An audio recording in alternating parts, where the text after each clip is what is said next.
Hello everyone, কেমন আছো সবাই? আমি তোমাদের সুস্মিতা, তোমাদের নতুন ভিডিওতে সবাইকে স্বাগত।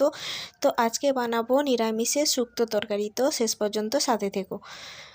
আমি এখানে প্রথমে 5 ফোড়ন, জিরে আর মৌরি ভেজে গুঁড়ো করে নিয়েছি। তারপর এখানে কড়াইতে তেল দিয়ে এখানে করলাগুলোকে ভালো করে লাল লাল করে আমি এখানে ভেজে নেব।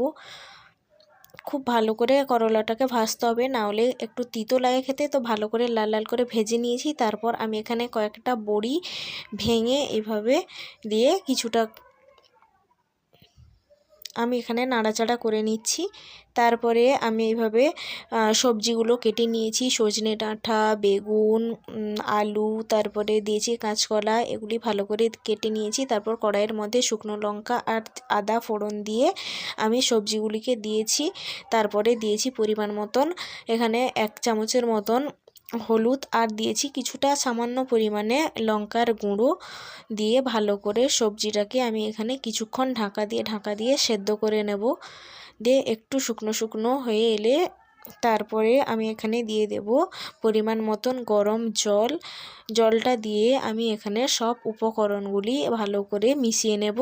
তো আমার ভিডিও যদি তোমাদের ভালো লাগে, লাইক কমেন্ট শেয়ার করে পাশে থেকো। আমিও তোমাদের সবার পাশে সবসময় আছি।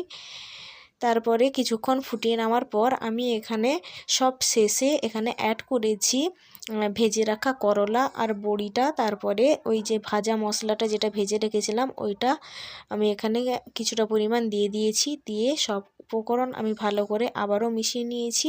মিশিয়ে প্রায় 5 মিনিট মতন এখানে আমি ফুটিয়ে নিয়েছি। 4 থেকে 5 মিনিট। বেশিক্ষণ ফুটলে এখানে করলাটা তিতো হয়ে যায়, তাই আমি বেশিক্ষণ ফুটাইনি। তারপরে এখানে ওভেনটা অফ করে দিয়ে আমি ঢেলে নিয়েছি। তো রেসিপিটি কেমন হয়েছে সবাই জানিও, অবশ্যই একবার বানিয়ে খেও বাড়িতে। তো ভালো থাকবে, সুস্থ থাকবে, দেখা হচ্ছে নেক্সট ভিডিওতে। বাই।